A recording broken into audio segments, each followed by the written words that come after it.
శ్రీలీల గారు, ఇదివరకు స్క్రీన్ మీద మీ పేరు శ్రీలీల అని చాలా సింపుల్గా పడేదేమో, ఇప్పుడు డాన్సింగ్ క్వీన్ శ్రీలీల అని పడుతుంది. మీ దృష్టిలో డాన్సింగ్ కింగ్ ఎవరు? ఒక్క నిమిషం, మనం ఒకే టీం అండి. గుడ్ క్వశ్చన్ అంట. పక్కనే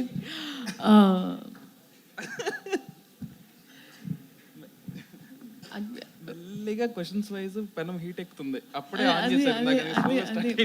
ఇప్పుడు మా రాబిన్ హుడ్ నాకు వన్ మోర్ టైంలో మేము ఒక బీజిఎం చేసాము. సో ఐ థింక్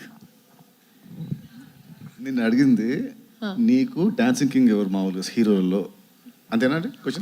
పక్కన ఆయన ఉన్నారని చెప్పి ఆయన పేరు చెప్పక్కర్లేదు, మీకు ఆప్షన్స్ చాలా ఉన్నాయి. అదే ఎగ్జాక్ట్. ఇప్పటి వరకు what I have seen Bunny గారు అండి.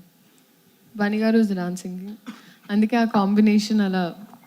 ఆయన ఒక if you have a king's heart is when you can call a person a queen. So Venky గారు సార్, మీ సినిమా చలో కానీ భీష్మ కానీ రష్మిక గారు చాలా ప్లస్ అయ్యారు ఆ సినిమాలకి, ఆ కథలకి.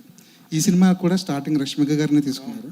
ఆవిడ ఎందుకు డ్రాప్ అయ్యారు? మళ్ళీ ఈ సినిమాలో ఏమైనా స్పెషల్ అపియరెన్స్గా కనిపించే అవకాశం ఉంది? యాక్చువల్లీ అండి, మా సినిమా ఒప్పుకునే టైంకే రష్మికకి ఇంకొక 2 సినిమాలు ఉన్నాయి ప్యారలల్గా, అండ్ ఇంక్లూడింగ్ అంటే 2 సినిమాలు హిందీలో ఉన్నాయి అండ్ ఇంక్లూడింగ్ పుష్ప కూడా ఉంది. సో ఎప్పుడైతే మేము డేట్లు ఇస్తున్నామో సేమ్ డేట్లు అన్నీ కూడా మిగతా సినిమాలకు కూడా ఉన్నాయి.